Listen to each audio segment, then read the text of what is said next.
말씀 읽겠습니다. 우리 한 목소리로 사무엘상 우리 20장 41절 42절 우리 다 같이 한 목소리 읽겠습니다. 시작.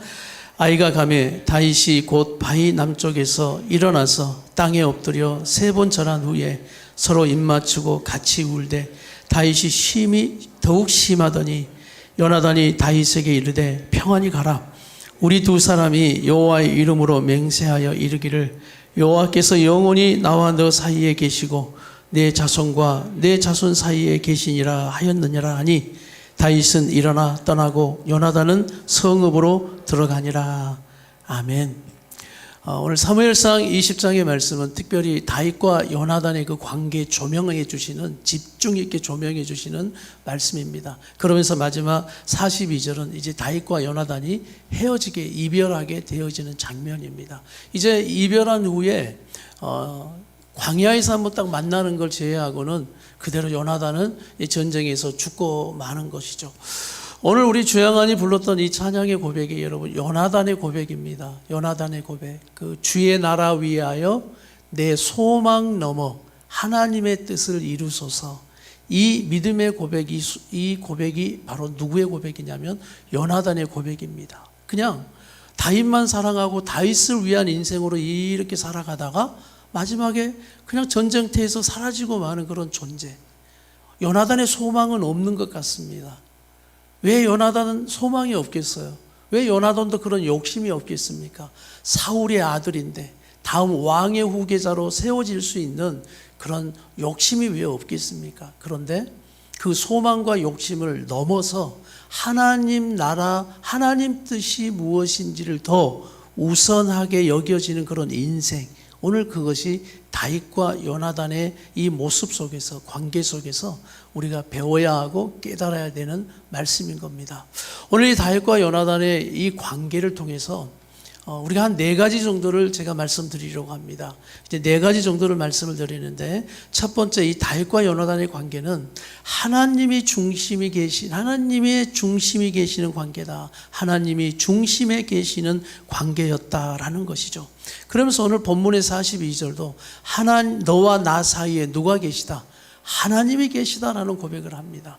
이제 그 고백을 더 뛰어넘어서 나와 너 사이만 하나님이 계시는 것이 아니라 내 자손과 네 자손 사이에도 누가 계신다? 하나님이 계신다라는 이 축복을 하고 서로 이별하고 떠나버리는 것이죠.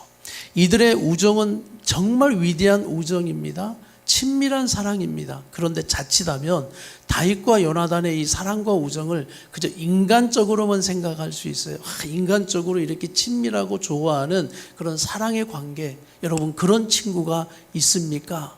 아니요. 그런 인간적인 사랑과 우정을 뛰어넘는 무슨 관계를 말하냐면 하나님이 중심에 계시는 관계가 어떤 관계냐? 다 같이 합시다. 믿음의 관계. 네, 그렇죠. 믿음의 관계입니다. 그것을 뛰어넘는, 그저 우리가 말하는 인간적인 우정과 친밀한 사랑을 뛰어넘는 믿음의 관계를 말하는 거예요. 그러니 항상 이 둘 사이에는 믿음의 관계이기 때문에 하나님이 늘 우선되어지는 거예요. 하나님의 뜻이 늘 먼저인 거예요. 그래서 요나단, 아버지가 사울이잖아요. 이제 사울은 다윗을 죽이려고 그렇게 역사하는 겁니다. 사울이 다윗을 죽이려고 이제 공식적으로 드러내놓고 다윗을 죽이기를 쫓아다니면서 그렇게 집착하는 거예요. 그때 가장 어려운 그 관계, 어려운 관계, 힘든 관계가 뭐냐면 항상 그렇지만 중간에 낀 관계입니다. 그래서 가정에서 누가 제일 힘들어요? 엄마들, 아내들이 제일 힘든 거예요. 누구 사이에 끼어서? 아빠와 자식들 사이에 끼어가지고 맨날 머리를 뒤밀고 있으니 엄마들의 관계가 굉장히 힘든 거죠. 오늘 요나단도 꼭 그래요. 아버지 사울의 뜻이 있어요. 분명합니다. 이젠 다윗을 죽이고 결국은 사울이 뭐라고 말하냐면 요나단 너를 위해서 이렇게 말하겠죠. 왜? 너 왕위를 내가 든든하게 세워놓으려고 다윗을 제거하지 않으면 안 된다라는 그런 명분이 분명한 거예요. 그런데 요나단이 인간적인 아버지의 뜻을 거스립니다. 아버지의 뜻을 따라가지 않아요. 그러면 다윗이 좋아서 그러느냐? 그게 아니에요. 요나단은 누구의 뜻을 분명 알기 때문에 하나님의 뜻이 다윗을 향해 있다는 걸 너무나 잘 알고 있어요. 그 기름 부으심이 다윗에게 넘어갔다는 걸 너무 잘 알고 있어요. 그래서 아무리 아버지 뜻이라 할지라도 하나님의 뜻과 하나님 나라를 위한 그 믿음을 포기할 수 없는 겁니다. 나는 우리의 모든 관계가 믿음의 관계가 되길 바랍니다. 예, 인간적으로 좋죠. 너무 친하고 인간적으로 너무 사랑하고 그런 것도 좋지만 우리는 상처가 어디서 왔느냐? 다 그런 관계에서 오거든요. 내가 얼마나 믿었는데, 내가 얼마나 내 마음을 다해서 해주었는데 너는 왜 나처럼 해주지 않느냐라는 그런 것이죠. 그러나 우리 하나님은 그런 관계, 인간적인 관계를 더 돈독히 하라고 말씀하고 있잖아요. 다윗과 요나단을 통해서 하나님이 중심에 계시는 너희의 관계가 되어야 한다. 친구와 친구 사이에 믿음의 관계가 되기를 축복합니다. 부부 사이에 하나님이 계시는 믿음의 관계가 되기를 축복합니다. 그럴 때 여러분 관계는 더 아름다워지는 거예요. 어느 때는 이 사람에게 실망하지만 또 둘이 싸워 갈등하고 언제나 우리는 힘들어하지만 또 그 관계를 가지고 하나님 앞에 나아가는 거예요. 하나님 어려워요. 형제여도 어렵고 가족이어도 어렵고 부부여도 어렵고 아무리 친한 친구 사이에도 어렵는데 하나님이 중심이 계시는 사람은 또 하나님 앞에 나아가서 예배 가운데 기도 가운데 은혜를 받는 것입니다. 기도하여 새 힘을 얻는 것입니다. 그럴 때 내 마음을 또 하나님이 딱 붙잡아 주시는 거예요. 그래서 우리 요한복음 15장 우리 15장 13절부터 한번 읽어보겠습니다. 요한복음 15장 13절 우리 같이 한번 시작. 사람이 친구를 위하여 자기 목숨을 버리면 이보다 더 큰 사랑이 없나니 너희는 내가 명하는 대로 행하면 나의 친구라는 거예요. 우리가 하나님 뜻대로 있으면 믿음의 관계는 바로 예수님이 말합니다. 너희는 나의 친구라. 15절 이제부터는 너희를 종이라 하지 아니하리니 종은 주인이 하는 것을 알지 못함이라 너희를 친구라 하였노니 내가 내 아버지께 들은 것을 다 너희에게 뭐한다? 알게 한다는 거죠. 요나단이 그랬잖아요. 사울이 다윗을 죽이려 하는 그 음모 계획들 누가 다 듣고 있어요? 요나단이 다 듣고 있어요. 그럼 누구에게 말해줘야 돼요? 다윗에게 말해줘야 합니다. 다윗은 또 그것이 걱정됐던 거예요. 네가 사울의 아들인데 네가 그 비밀을 나에게 이야기해 줄까? 이것이 믿어지지 못하는 거죠.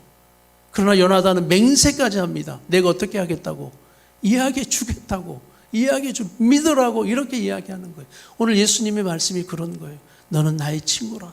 그래서 내가 아버지께 들은 것을 다 너희에게 뭐 하겠다? 말해주는 너는 나의 친구라는 것은 얼마나 이 친밀한 관계, 하나님이 중심에 계시는 관계인지 모르는 겁니다. 계속해서 한번 읽어볼까요? 16절 말씀 시작. 16절 너희가 나를 택한 것이 아니요 내가 너희를 택하여 세웠나니 이는 너희로 가서 열매를 맺게 하고 또 너희 열매가 항상 있게 하여 내 이름으로 아버지께 무엇을 구하든지 다 받게 하려 함이라. 17절 내가 이것을 너희에게 명하면 너희로 서로 사랑하게 하라. 이 말씀 곧 역시 우리에게 말씀하면서 내가 너희를 택하여 세운 것처럼 다윗과 요나단의 그 우정과 사랑처럼 하나님과 우리의 관계, 예수님과 우리의 관계, 그 사랑의 관계를 깨달으라는 말씀이에요. 할렐루야. 그래서 결국 이 사랑으로 나는 너희가 그 믿음의 관계로 사랑하게 하려 함이다 라는 오늘 예수님의 말씀과 연결되어지는 다윗과 요나단의 관계라는 말씀인 겁니다. 두 번째 관계가 뭐냐면 참 사랑의 관계입니다. 다 같이 두 번째 관계 어떤 관계예요? 시작. 참 사랑의 관계예요. 우리의 사랑은 사랑, 건강한 사랑이 있고 건강하지 못한 그런 사랑이 있어요. 우리 하나님께서는 오늘 예수님의 사랑은 우리에게 이 건강한 사랑을 말씀하고 있거든요. 우리의 관계에 건강하지 못한 사랑이 뭐냐면 상처의 관계입니다. 그리고 거절당할까 봐 늘 두려워요. 친하지만 친할수록 우리 안에는 그런 두려움이 있어요. 거절당하면 어떡하지? 이 사람이 나를 싫어하면 어떡하지? 라는 그런 마음이 우리에게 다 있단 말이에요. 왜? 그것이 우리 안에 상처로 자라잡고 있기 때문이에요.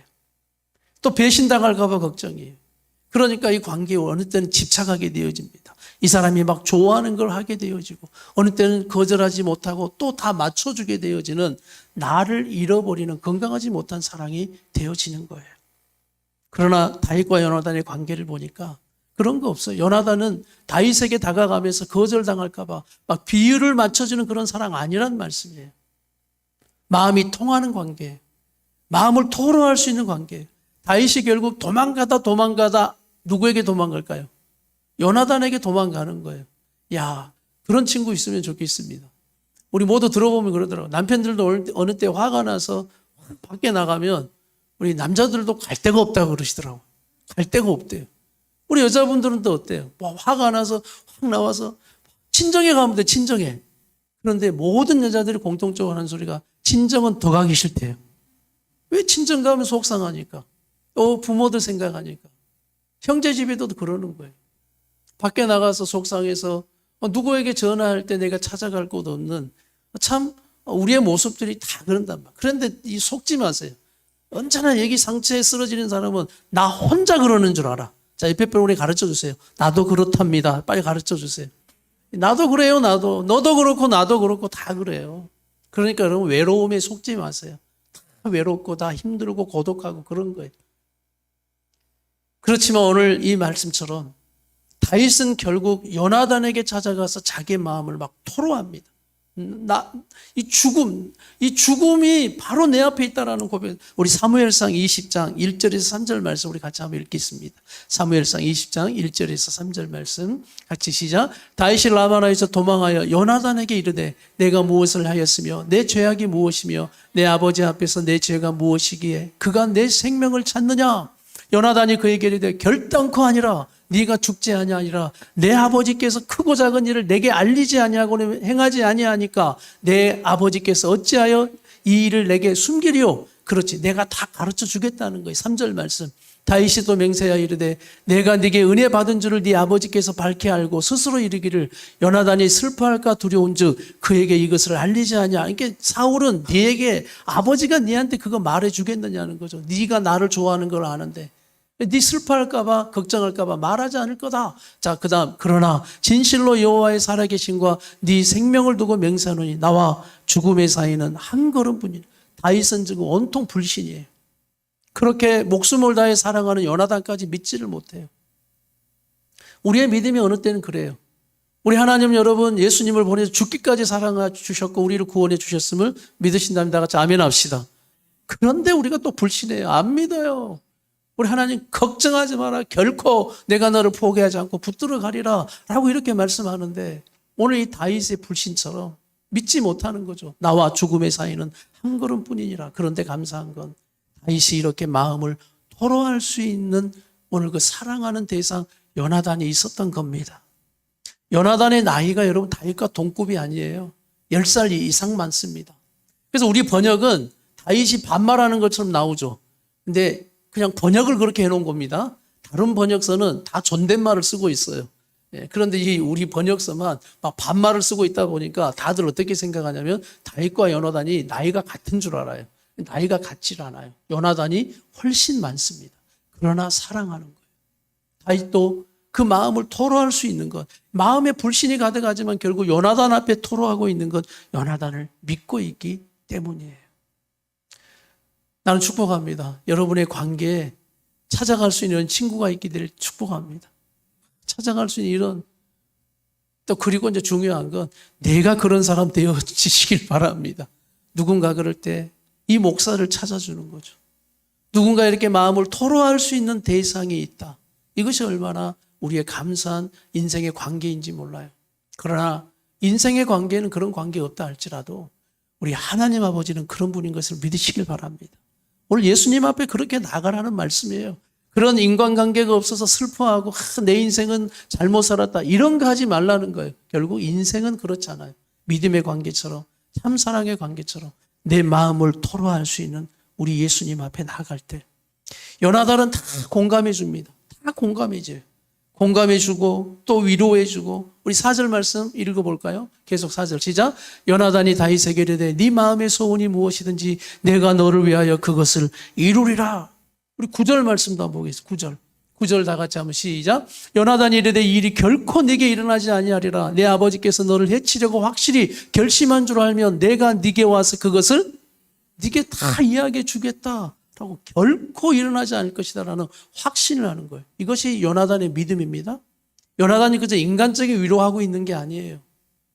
요나단은 왜 결코라는 말을 쓰냐면 하나님의 뜻이 분명 다윗에게 있다는 걸 알기 때문입니다. 사울은 다윗을 죽이려 하지만 하나님은 다윗을 세우려 하는 하나님의 계획이기 때문에 다윗 너는 결코 뭐하지 않는다는 거예요. 죽지 않는다는 거예요. 이런 고난이 있고 이런 훈련이 있지만 결국 이 고난과 훈련을 통해서 다윗 너는 세워질 것이다. 더 빛나는 왕이 될 것이다. 우리 인생에 왜 고난이 없습니까? 왜 훈련이 없습니까? 어느 땐 죽을 것 같은 질병도 우리에게 찾아와서 위협하고 죽이려 하지만 그러나 하나님의 사람들은 하나님이 세워가시는 인생은 여러분 죽지 않은 것을 믿으시길 바랍니다. 하나님 인도에 가셔요. 어떤 경우든지 피할 길을 주시고 또 피할 어떤 하나님의 방법을 주셔서 이렇게 역사하고 인도에 가시는 이 참사랑의 다윗과 요나단을 통해서 우리에게 보여주시는 것이 그러면서 마음을 다 쏟아내면서 요나단은 그것을 다 받아주는 거예요. 받아주는 거예요. 저는 교회는 이런 곳이 되어야 한다고 믿습니다. 내 마음을 다 토로할 수 있는. 그래서 교회는 무엇을 자랑해야 되느냐? 여러분의 잘 나가는 걸 자랑하는 것이 교회가 아니에요. 교회는 여러분의 상처를 자랑하십시오. 약함을 자랑하십시오. 자랑하라는 뜻을 여러분 오해하시면 안 돼요. 고백할 수 있다는 거예요. 그래서 교회 와봤더니 나만 상처받고 나만 힘든 줄 알았더니 왜 저 사람은 더 큰 상처가 있고 내가 볼 때 와 어떻게 저분은 저런 약함을 가지고도 저렇게 믿음으로 살아갈 수 있는가. 내 약함과 내 처지를 가만 또 보면서 힘을 얻는 거예요. 그런데 여러분 잘난 것 자랑하는 교회 되면 그 교회는 시기와 질투가 역사되는 겁니다.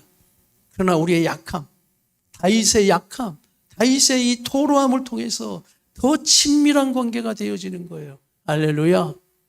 그래서 우리 교회에 와봤더니 아이고 뭐 이 사람도 상처 저 사람도 상처 나도 상처 저 사람도 약하고 나도 약하고 그러니 더 함께 어우러지는 그런 공동체가 되어 또 믿음으로 하나님 앞에 나아가는 사랑으로 붙잡힌 바 되어지는 교회와 성도들이 되는 것입니다. 할렐루야. 그래서 말하려면 잘 나가는 걸 자랑하지 말고 말하려면 여러분의 차라리 연약함과 상처를 고백하십시오. 그리고 그 가운데 하나님은 나를 어떻게 살리셨고 하나님이 나를 어떻게 붙잡아 주신 그 하나님의 이야기들을 할 때 그 사랑이 참 사랑의 관계가 되어지는 거예요. 왜 우리의 관계가 참 사랑의 관계가 다윗과 요나단처럼 되지 못하느냐? 함부로 비밀을 나눌 수 있는 관계죠. 친밀함이라는 건 다윗과 요나단은 비밀을 나눴어요. 그런데 요나단은 결코 그 비밀을 누설하지 않습니다. 함부로 평가하지도 않아요. 함부로 발설하지도 않아요. 그러나 우리는 꼭 그래요. 비밀이다라고 이야기하면 다음에 야 이거 비밀이다라고 이야기한 것까지 이야기를 해서 다 이야기해줘요. 그러니 상처가 안 돼요. 관계가 안 깨져요. 비밀이라고 했는데 비밀이 뭐예요? 지켜주는 것.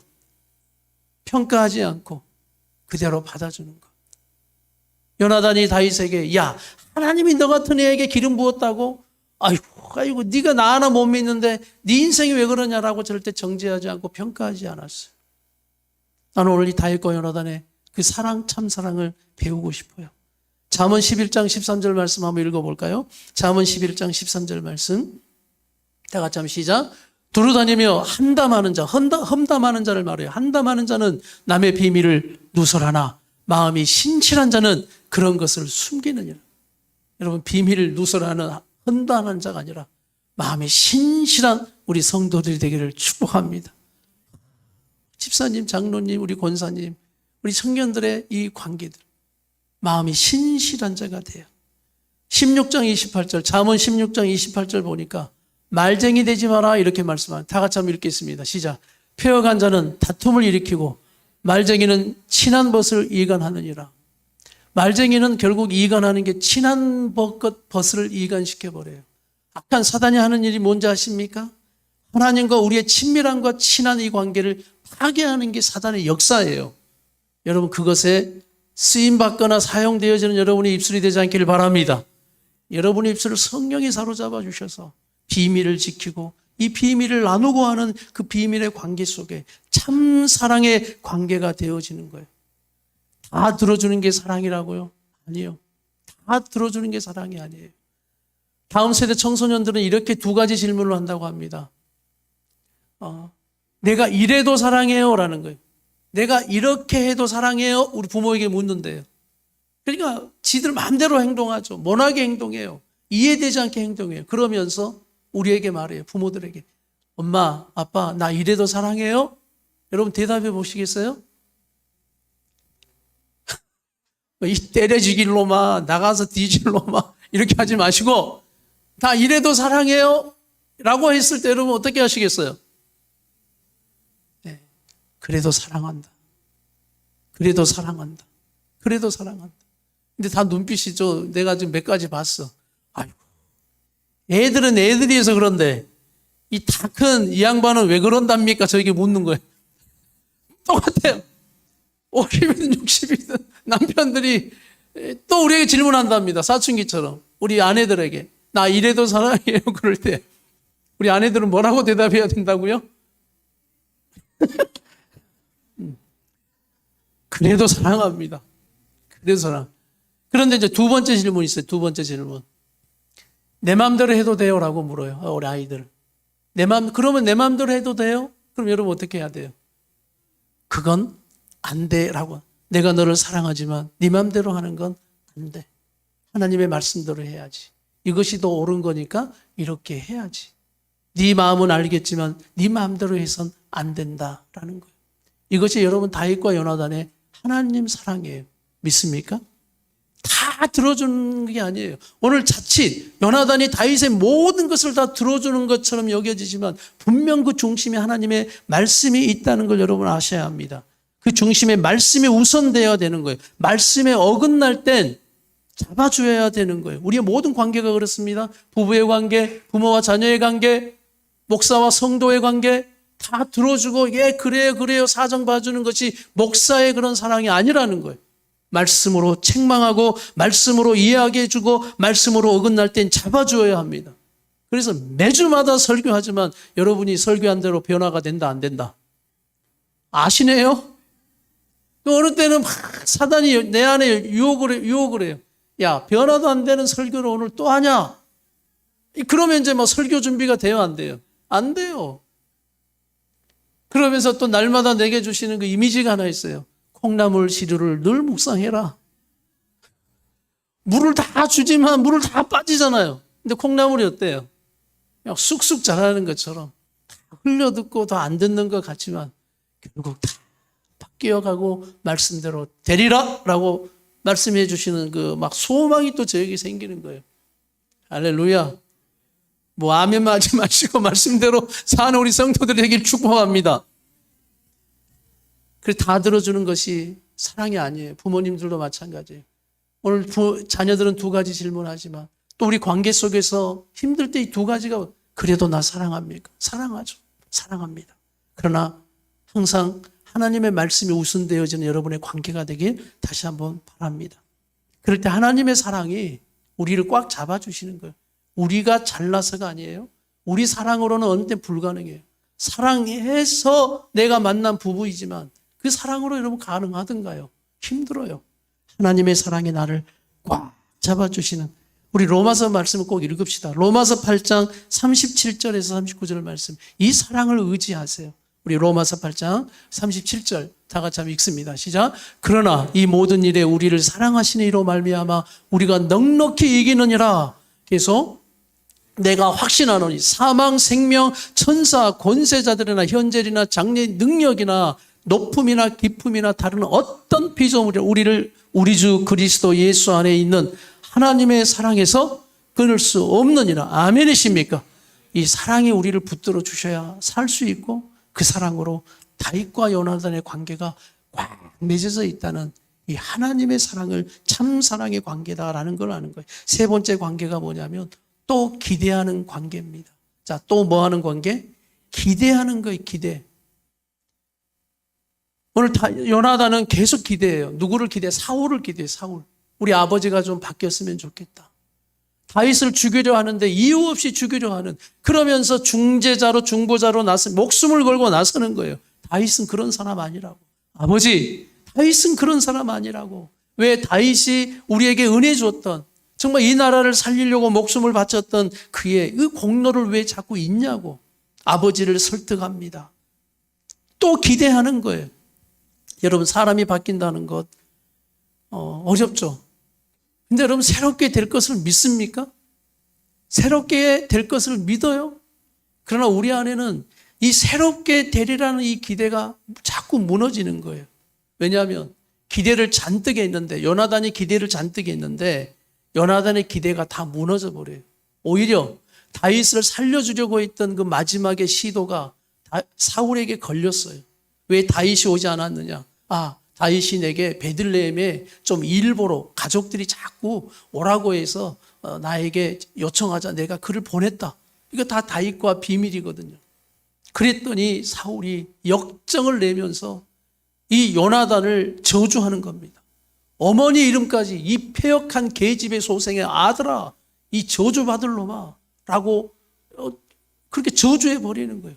그러면서 요나단도 화가 나서 그때는 아버지 왜 다윗에게 이렇게 하느냐고 다윗이 대꾸하자 창을 들어서 아들을 향해 던지는 거예요.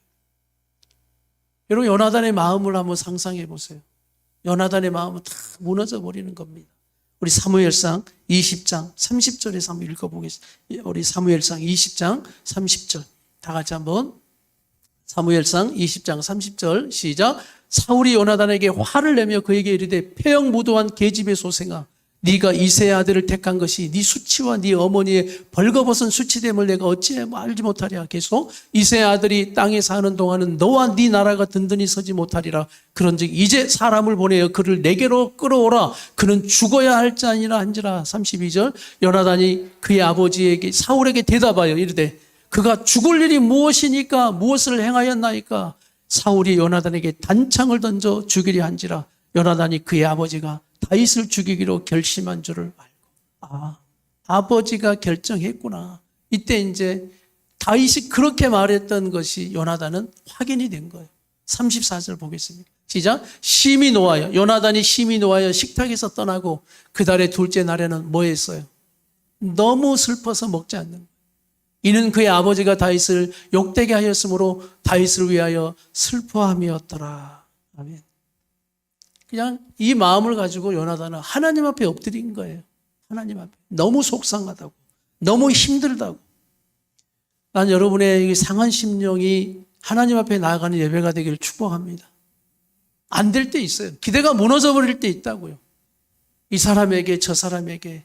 기대가 크면 클수록 상처가 크거든요. 기대가 크면 클수록 내 안에 분노가 심해지거든요. 그런데 오늘 요나단의 기대도 자기가 생각했던 대로가 아닌 다 무너져 버렸어요. 그런데 묻겠습니다. 요나단의 기대가 정말 무너진 것일까요?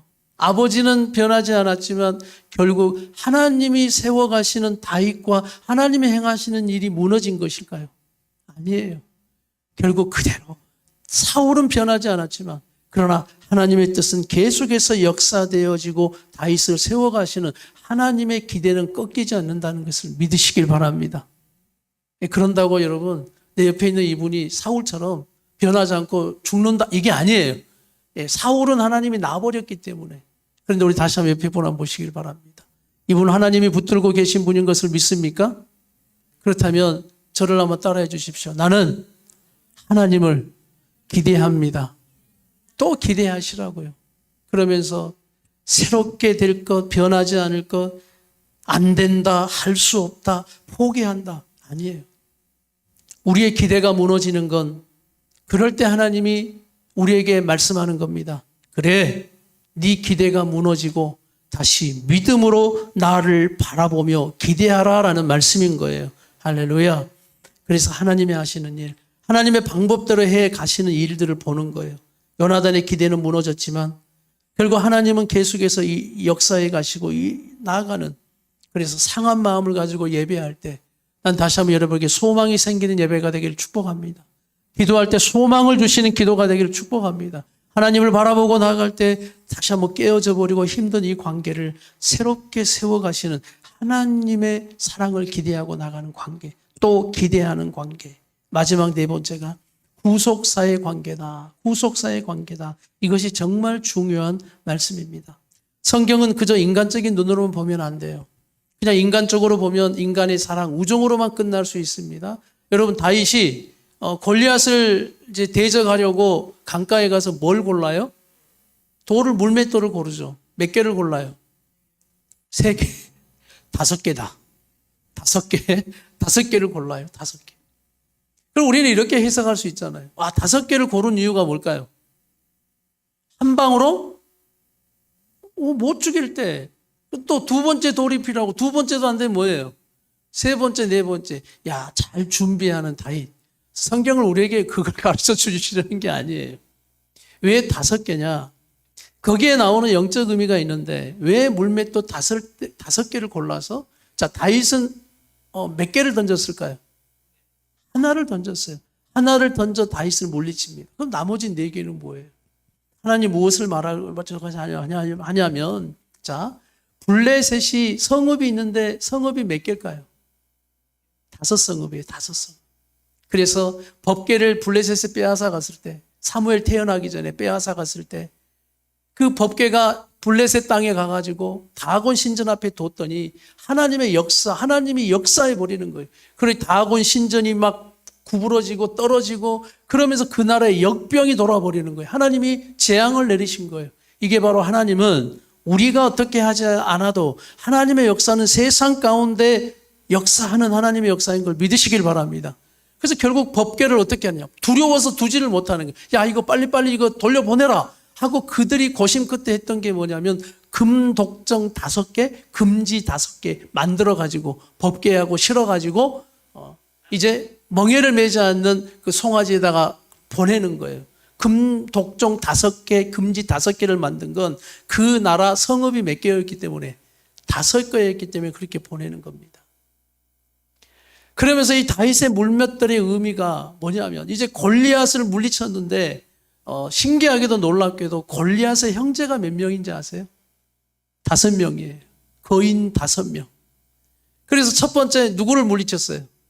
골리앗을 물리쳤죠.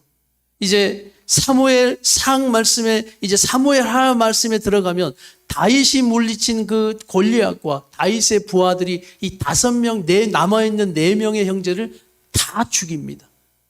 오늘 물맷돌 5개가 의미하는 게 뭐냐면 하나님이 이미 블레셋 5 성읍과 골리앗이 5명의 거인 골리앗의 대적이 있지만 결국 하나님은 이 물맷돌 5개로 의미하는 것 하나님의 승리를 말씀하고 계시다라는 거예요. 할렐루야. 그래서 블레셋이 너희 대적으로 계속 공격할 거지만 오늘 다윗이 들었던 물맷돌 5개는 오늘 그것을 물리치시는 하나님의 승리를 말하고 있다는 이 구속사의 역사. 내가 너희를 구원하여 내가 너희를 대신하여 싸워 다시 골리앗 또 5명의 거인 형제가 있지만 골리앗이 떨어져 나가고 그 이후 다윗과 부하들이 그 형제들을 다 죽였다라는 이 기록을 통해서 하나님의 이 5개 물맷돌 5개를 통해서 이미 영적으로 해석해 주시고 약속해 주시는 말씀이라는 거예요. 할렐루야. 그래서 우리가 이 성경은 그런 관점으로 보는 거예요.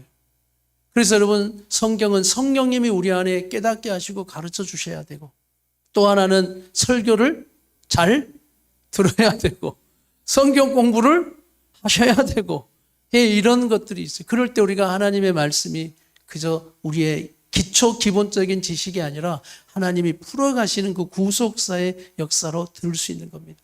다윗과 요나단의 결말은 해피엔딩이 아니에요. 너무 슬퍼요. 왜? 요나단이 죽어버리기 때문에. 그러나 하나님의 시각으로 이 둘의 관계를 보면 이 둘이 고백했던 너와 나 사이에 하나님이 계신다. 그리고 이 고백을 뛰어넘어 내 자손과 네 자손 사이에 누가 계신다. 하나님이 계신다라는 이 둘의 관계를 떼어놓어 자손 관계까지 후손 관계까지 이야기를 하는 겁니다. 이게 바로 여러분 구속사예요. 왜 구속사냐? 이제 마지막 결론을 짓는데 솔로몬 이후에 이스라엘이 남과 북으로 갈려요. 르호보암을 세웠고 북쪽에는 여로보암을 세웠는데 르호보암이 마음에 들지 않자 지파들이 12지파가 있잖아요. 10지파가 북쪽으로 떠나버립니다. 그러니까 유다 지파를 빼놓고 다 10명이 다른 쪽에 북쪽으로 붙어버린 거예요. 그럼 누구만 남냐면 유다만 남는 거예요. 또 하나 누구 지파가 남을까요? 베냐민 지파가 남아요. 베냐민 지파는 고민하겠죠. 우리도 북쪽으로 가? 아니면 남아? 근데 결국 오늘 요나단과 다윗을 통해서 하나님은 역사하신 약속하신 게 있어요. 내 후손과 네 후손 사이에 누가 계신다? 하나님이 계신다. 결국 베냐민 지파가 누구에게 붙어 있을까요? 그렇죠. 유다 지파에 붙어 있는 거예요. 다윗의 자손, 후손, 누구 지파? 유다 지파에 또 사울이 베냐민 지파였잖아요. 그러니까 요나단 베냐민 지파죠. 그래서 요나단의 후손 베냐민 지파는 유다와 딱 붙어가지고 두 지파가 남유다가 된 겁니다. 이것이 놀라우신 하나님의 계획하심이며 놀라우신 하나님의 살려가시는 구속사의 역사인 것을 우리가 보게 되어지는 것이죠. 자, 또 하나 보세요. 천년이 지난 뒤에 이제 예수님이 다윗의 자손, 유다 지파로 다윗의 자손 예수 그리스도가 오십니다. 그 후 요나단의 후손 베냐민 지파 이 후손 중에 위대한 인물이 한 명 나와요. 그 인물은 예수님 다음으로 신약 성경에 제일 많이 나와요. 그리고 신약 성경을 3분의 1을 쓴 사람입니다. 사도 바울. 사울이 바울로 바뀌었죠. 네. 이 인물이 바로 바울이에요. 사울. 그래서 예수님의 복음이 이스라엘을 유다를 넘어서 로마까지 복음까지 전하게 하는 위대한 인물 누가 나오냐면 바울, 이 사울이 나온 겁니다.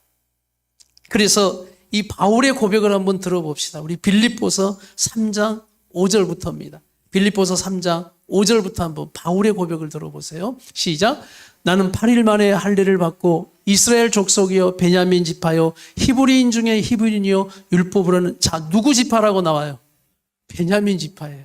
와, 요나단이 다윗은 유다 지파, 요나단은 베냐민 지파. 요나단이 다윗을 그렇게 따르고 충성하고 사랑했던 이 관계가 바로 후손에서 오니까 어떻게 되냐면 하나님은 바울이라는 사람을 일으켜서 베냐민 지파 바울, 요나단의 후손 베냐민 지파 바울을 일으켜서 누구를? 유다 지파로 오신 예수님을 목숨 걸고 복음을 전하게 하는 오늘 요나단 같은 그런 복음의 사람으로 세워놓으셨다는 거예요. 자, 나는 이런 사람이다. 자, 6절 말씀. 열심으로는 교회를 박해하고 율법에 의뢰는 흠이 없는 자라. 그러나 무엇이든지 내게 유익하던 것을 내가 그리스도를 위하여 다 해로기고 다 버려버린 사람이에요. 8절. 요나단이 그랬죠. 나의 모든 유익을 다 버려버리고 내가 다윗의 자손 바로 다윗, 오늘 다윗을 위해서 헌신하고 나갔던 이 관계가 후손에 이르기까지 하나님은 구속사의 역사로 이루고 있다. 자, 또한 모든 것을 해로 여기면 내 주 그리스도 예수로 하는 지식이 가장 고상하기 때문이라. 내가 그를 위하여 모든 것을 잃어버리고 배설물로 여김은 그리스도를 얻고 9절 다 같이 그 안에서 발견되려 함이니 내가 가진 의는 율법에서 난 것이 아니요 오직 그리스도를 믿음으로 말미암은 것이니 곧 믿음으로 하나님께로부터 난 의라. 할렐루야. 여러분, 이 구속사의 관계가 깨달아지셨습니까? 이해가 되셨습니까? 요나단이 다윗을 위해 죽기까지 사랑한 것은 자신은 죽지만 다윗만은 살아야 한다는 그 사랑이 바로 우리 성도들을 말씀할 성도. 우리 성도들이 예수님을 향한 그 사랑을 말하고 있는 거예요. 나는 죽고 사라져도 다윗은 살리고 드러내는 것으로 만족하는 우리 요나단의 우정과 사랑은 바로 예수님을 향한 우리의 믿음.